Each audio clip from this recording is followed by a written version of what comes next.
Hello and welcome to Restoring Our American Republic. I'm Chuck Benoit with The Nature of Things, where we are realigning God, government, and natural law so that we might restore our American Republic.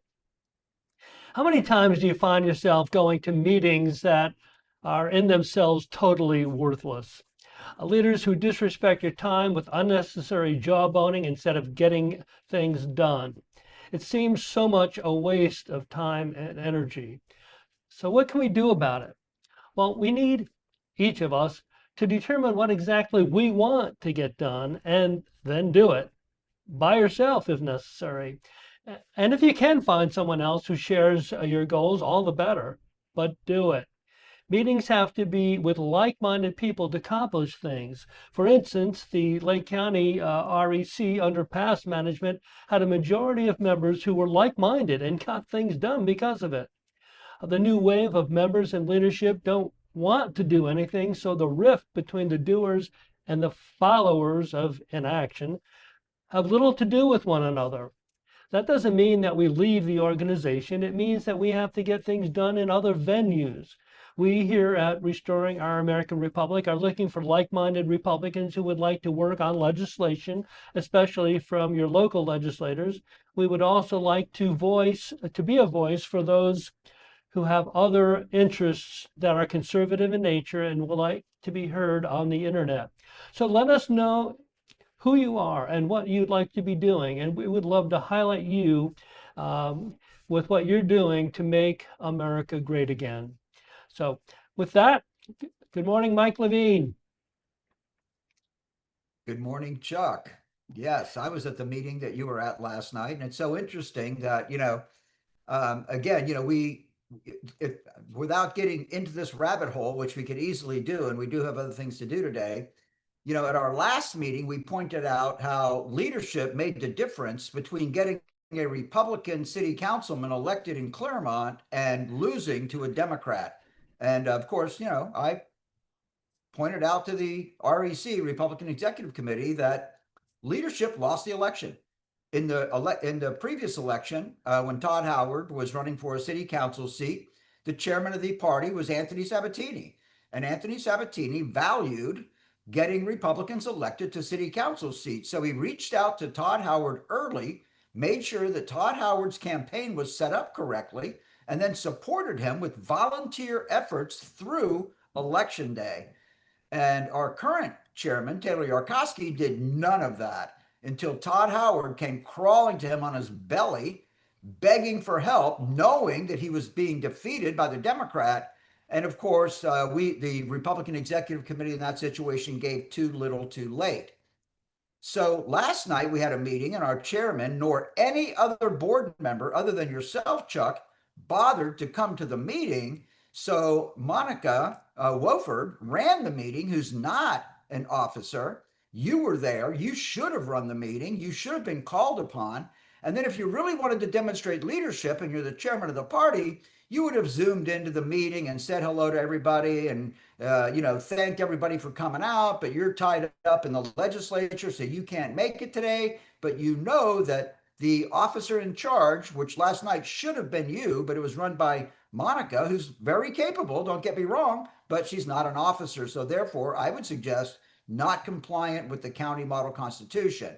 So that's just another whole thing. It's just another indictment on the leadership of Chairman Taylor Yarkowski, who is not a leader, by the way. Thank you. Yeah, well, I get it. But as you mentioned, we are here and we have other things on our agenda. We would like to look at Senate Bill 484 put out there by Senator Brian Avila.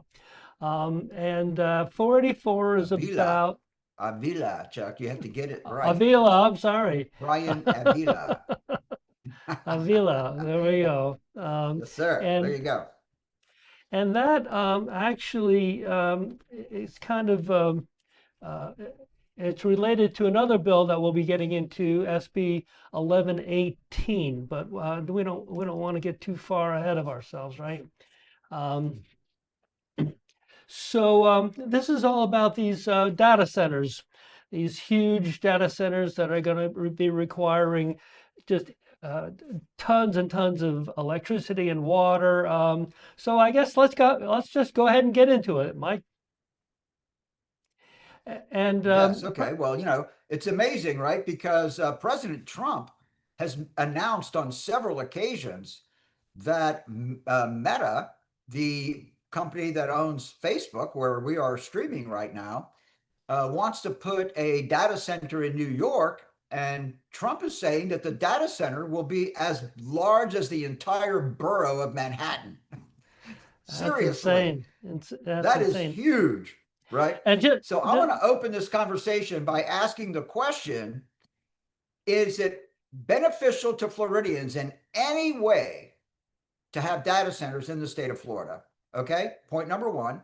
And my second point on this issue is that I agree with Senator Avila and whoever um, encouraged him to sponsor this legislation that Floridians definitely need to be protected from data centers consuming inordinate amounts of our electricity and water, which could cause shortages of electricity and water if they go unregulated. So I'm a supporter of SB 484 based on its content, Chuck.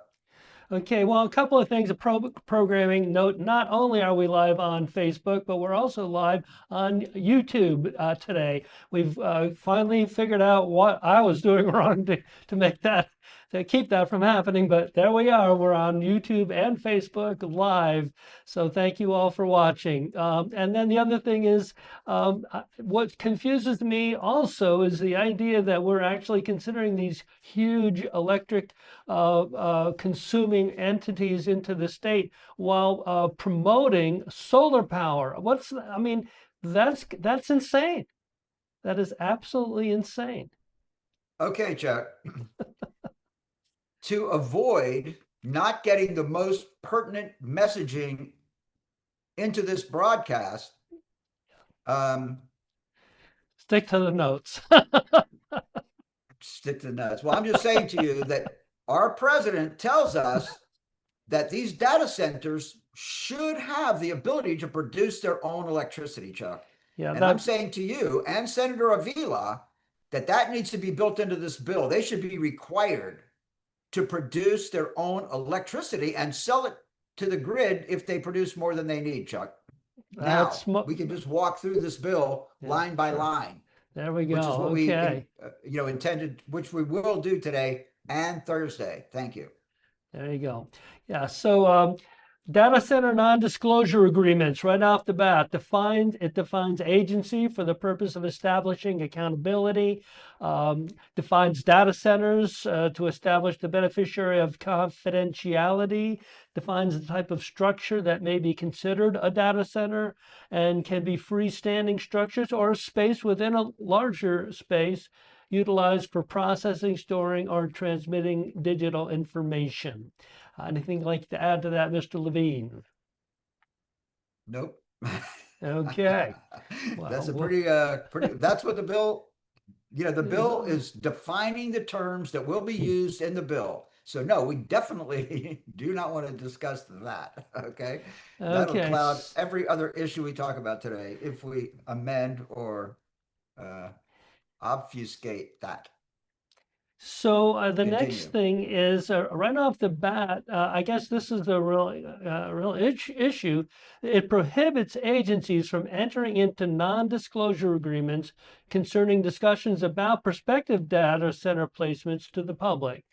Upon passage of SB 484, it renders non-disclosure agreements concerning data centers unenforceable and a violation of public trust, establishes a fine for $1,000 against a local government that enters into a non-disclosure agreement with a prospective data center applicant. Now, that sounds like good news to me. Oh, I love it. Right. But so, I mean, just to get to the cut to the chase, right? Senator Avila sponsored SB 1118, which we're going to be covering on Thursday, which completely circumvents that. So these two bills cannot exist at the same time.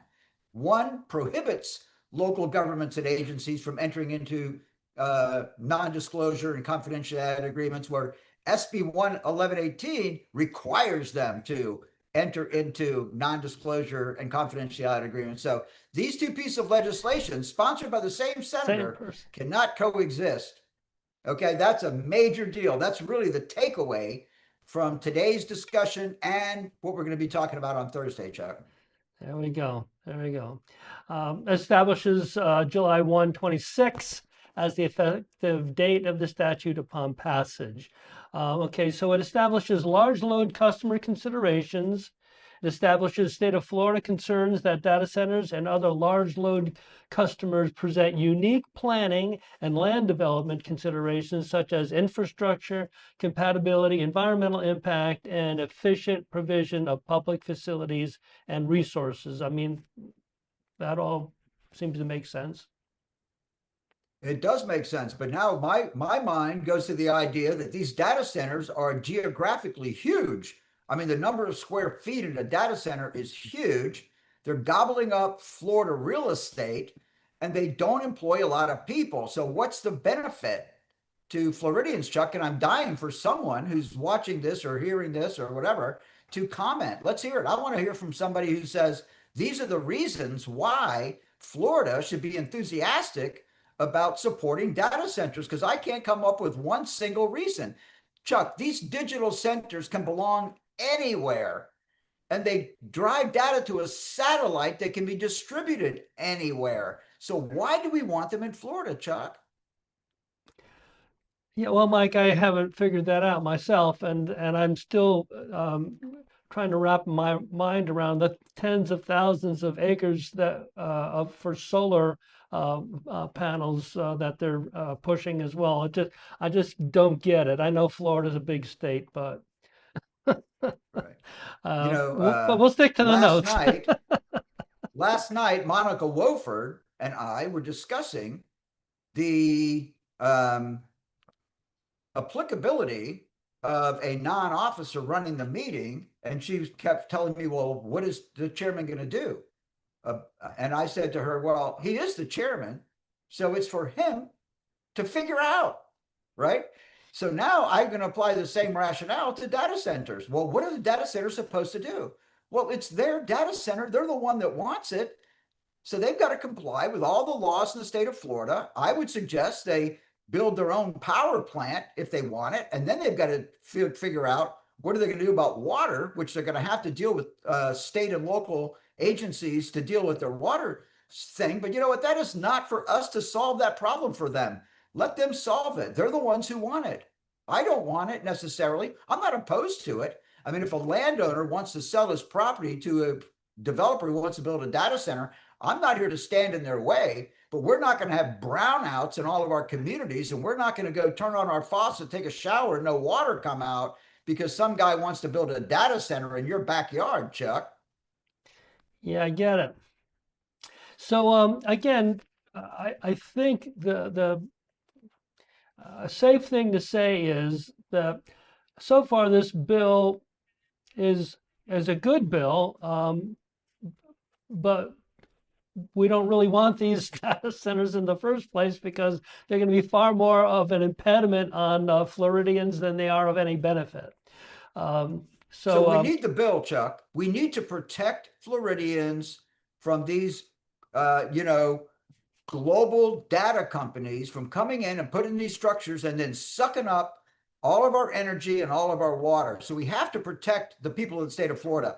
But the way to do that, in my opinion, is just simply say, if you want to put a data center in Florida, you got to generate your own power. And you might go as far as to say your own water. And the only other thing I'd like to say about that, Chuck, is we in Florida allow Niagara to suck millions and millions of gallons of water out of the ground and sell it in bottles around the world. And we need to stop doing that too, Chuck. Yeah, well, we shall see. Moving along on our That's in notes here. Groveland, Florida, by the way. Groveland, Florida, right? Yes. Yeah. Yes. So it also establishes the power and responsibility for comprehensive planning and land use responsibilities to local government as related to large load customers. So they are giving Wow. giving Right? the local government some I can't responsibility wait to here. comment on that. Yeah, Let me well, have go it, right Chuck. Let ahead. me have it. Oh, so in every other case in the legislature over the last 4 years, let's just say, the government has stripped local authority, local government from their authority over development plans, but here they mandate it, right? So Yeah, right. amazing. I mean, what a hypocrisy we got going on here. Oh, you guys want to pass this legislation, right? But you don't want to handle the hot potato. So you're going to, in some cases, you strip local government of their authority over land use. But in this case, you mandate that they must be responsible for it. That way, state government doesn't have to. The Department of Commerce and the various water management districts, well, the water management districts will still be involved. So we won't pin that on them. But it is interesting, Chuck, I would call it hypocrisy of the legislature, being very willing to strip local government of authority in some cases, and of course, mandate local authority in others. Go ahead, Chuck. Yeah. Well, I just want to, suggest that going through these bills can be pretty boring, but Mike, you really do kind of spice things up again a little bit there. I'm hoping that this genre helps people get a little bit into the idea of figuring out what these bills are about, because you definitely spice things up. So, Chuck, if you don't, I'm not saying that I have major development experience or anything like that. You know what I mean? But I have done a lot of. I did stay at a Holiday Inn Express last night. But I'm just saying to you that all of these, every single line item in these bills have other consequences. You have to be a person who can follow the string. What are yeah. the, what is the effect of these laws on us? Why are we, and this is what conservatives need to say, limited government conservatives like us, why does the state of Florida have to be involved in this at all? Why does your local government have to be, number one, Jennifer Sullivan was a state representative from this district. I'm going to call it 26, even though it's been redistricted since Jennifer served. But the first question that our 21-year-old state rep asked on every piece of legislation is this appropriate for government to do at all? And that should always be our first step. Is this legislation proposed necessary? Do we need it? Why do we want another law on the books? Okay. So that's something we have to look at every time, and then just follow the string on the impact that this has. And of course, people who have no experience with it can't imagine what the impact would be. But for me personally, I spend a lot of time pondering and studying these things and trying to figure it out. And I do have a passion for it. So, uh, you know, I'm happy to share my thoughts. And of course, I know that a lot of people are going to completely reject what I have to say, but everybody has the right to choose, Chuck. There we go. Well, our next topic is large load tariffs for public electric utilities, and establishes the responsibility of the state of Florida to create policy that provides safe, reliable electric services at fair, just, and reasonable rates as essential to the welfare of ratepayers, which again is a good thing. That's important. But the term tariff there, how does that play in? Well, it's pretty interesting, right? We all hated tariffs, right? When President Trump started applying them at the federal level, right? And now all of a sudden, now that we're making billions and billions of dollars, we've stopped 8 wars, you know, utilizing tariffs and all that kind of stuff. Now the state of Florida, okay, just, which I applaud, right? Following our great president's lead, learns to utilize tariffs in order to manage the economy. I think this is a great thing. I mean, you can use tariffs and just absolutely make it so expensive to put a data center in Florida that you will get no data centers in Florida. And until somebody tells me why we would want data centers in Florida, I'll support that Yeah, until I there have you a go. reason not to, Chuck. That's my point for sure. So now the next point is that it establishes that the state of Florida recognizes that when certain electric customers require disproportionately large electric loads at a single location, it imposes, again, disproportionate risk to other ratepayers, makes it necessary for the Public Service Commission to develop and enforce rate structures and other policies for such consumers to ensure disproportionate risk is mitigated to prevent shifting of costs to the general body of taxpayers. Again, sounds very, very reasonable and appropriate to me. Chuck, it just goes to, I mean, I hope the state of Florida, which I'm sure will not pay attention, but this is the same as every other unfunded mandate, right? So again, you're going to build a data center, and that means you're going to have to build power supply. You're going to have to move water into these data centers. And oftentimes that public infrastructure is shifted over to the public. And this bill does address that in another line item we'll talk about later. But certainly, we want to protect the public from the cost. And these companies are the largest companies in the world that run these data centers. They should write the check for every single component of the development and operation of these data centers. And they might even put a little spiff bonus in it to reduce the cost of taxation on taxpayers in Florida for graciously allowing them to put their data center in our state, Chuck. There you go. So I guess it defines a large load customer. It's one that consumes 50 megawatts or more, average load over a 15-minute period at a single location. The Public Service Commission shall develop minimum tariff and service requirements for large load customers. So again, I'm not I'm not a scientist, and I don't get into megawatts and gigawatts and all that jargon and everything, but I'm assuming 50 megawatts is a pretty good amount of electricity. So that's some heavy duty demand, within a 15-minute period. So I'm going to leave that alone, Chuck. There you go. Okay. Minimum tariffs must ensure that the large load customer bears its own full cost of service and that the cost of service to large load customers is not shifted to general body of ratepayers. I think that's similar to what we've already said. Check. Moving on. Okay. So the cost addressed by tariffs include but are not limited to connection, incremental transmission, incremental generation, other infrastructure costs, operations and maintenance expenses, and any other costs required to service large load customers. Check. Good to be in the bill. Thank you, Senator Avila, for protecting Floridians from the costs that were just enumerated by my partner in broadcasting, Chuck Benoit. Thank you, Chuck. Yes.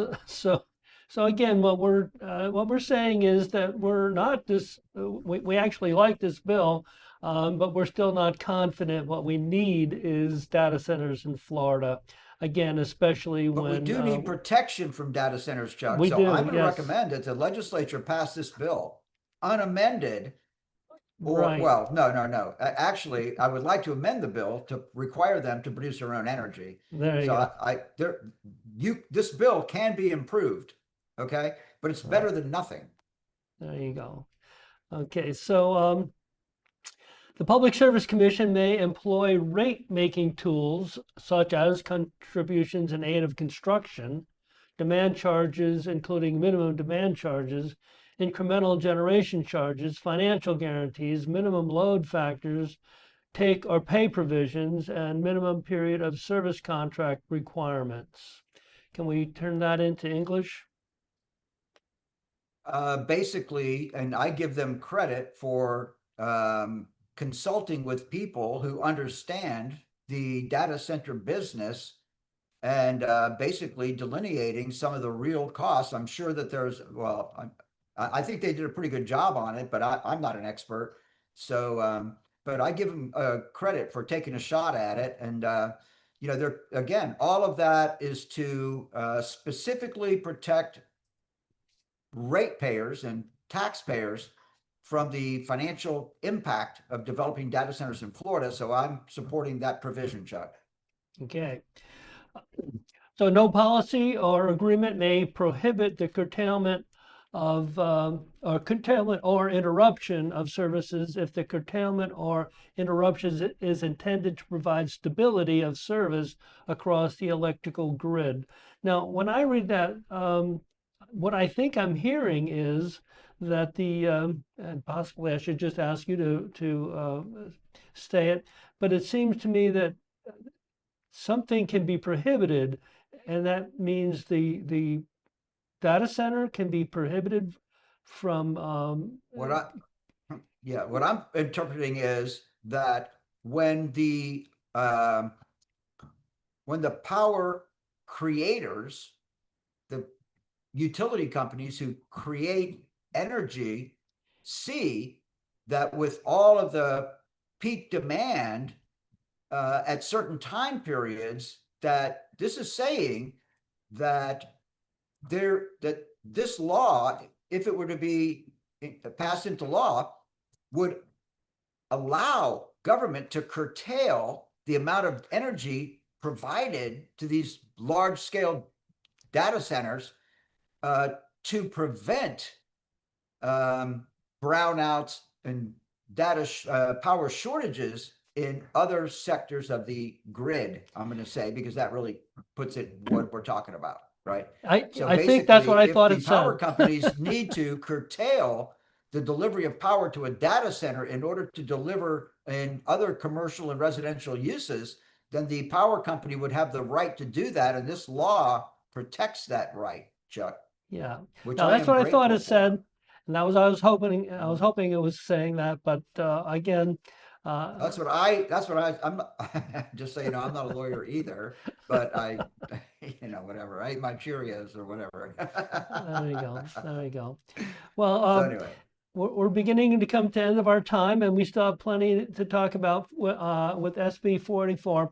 But we're also, again, just to tease Thursday's broadcast, SB 1118, which is sponsored by the same senator, is kind of, I don't know, coming against 484. And obviously 1118 came after 484. So this is 1118 is going to be a change in perspective here.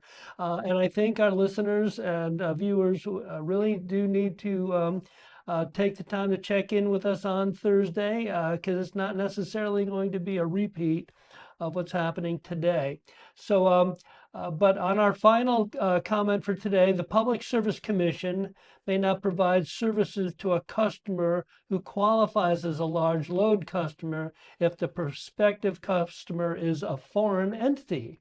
Again, sounds good to me. smart.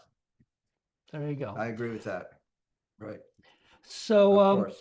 Right. so, And of so course, with we have that, foreign entities all over the state of Florida, Chuck. People from around the world love buying real estate in Florida. They love owning stuff in Florida. So yeah, we have to hard line prohibit um, our agencies from providing permitting to foreign countries to absorb large scale amounts of our energy and water, Chuck. That's there for we go. sure. And I'm saying to you, Chuck, I'm just going to double down on that because I didn't like it when our local government allowed Niagara to start sucking our water out of the ground and selling it all over the world back in 2016 or so when I was running for a county commission seat, right? But of course, I guess that's why I'm not electable, Chuck, is because these big companies who want and look, I'm all for a business. I'm a capitalist. I want everybody to make money and grow their businesses and all that kind of stuff, but not at the expense of delivering water into households, not at the expense of driving utility costs through the roof. I mean, somebody has to respect and protect the common man who doesn't read who doesn't like have a hobby of reading legislation into microphones, Chuck. you know. There we go. So Well, anyway, I think it's really important that we protect our citizens. there we go. So that probably could serve as a final wrap-up comment, but we've got about 30 I do have seconds. Why one more don't you? thing I'd like to say before we go.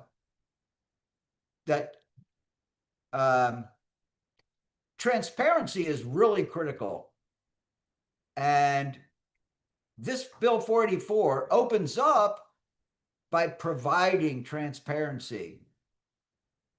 On Thursday, we'll go the other way, and let's take a look at SB 1118 to see how that legislation handles transparency, Chuck.